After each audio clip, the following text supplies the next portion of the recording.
পার্থক্য বুঝোস না। তোকে তুই করে বলবো, তোরা এমনই সাবধান হয়ে যা। আমি বলতেছি ছাত্রলীগের প্রত্যেকটা নেতাকর্মী তোকে তোদের উদ্দেশ্যে বলতেছে, তোরা তুই বলার সম্বোধনে তোদেরকে বলতে হবে, তোদেরকে আর আপনি বলার কোনো সুযোগ নাই। কারণ তোরা আমাদের কলিজায় হাত দিয়েছিস। তোরা রাতের অন্ধকারে আসিস না রে ভাই, তোরা দিনের আলোতে আয়। তোদের মোকাবেলা করার জন্য ছাত্রলীগই যথেষ্ট। তোদেরকে প্রশাসনের কোনো লোক কিছু বলবে না। আমরা মাঠে নামবো দিনের বেলায়, দেখি তোদের কত ইমানি শক্তি। দিনের বেলায় বাংলাদেশ ছাত্রলীগ কিন্তু তোদেরকে এবার দেখিস, তোদের আর এক চুলো ছাড় দেওয়া হবে না। তোদের যেখানেই পাওয়া যাবে সেখানেই তোদের লাঠি কুতা গণধোলাই দেওয়া হবে।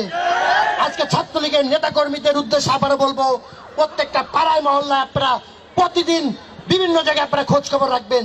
যেখানে জামাত শিবির মৌলবাদী জঙ্গিবাদী, সেখানে পিটিয়ে তাদেরকে আইন শৃঙ্খলা রক্ষাকারী বাহিনীর গাড়িতে তুলে দেবেন।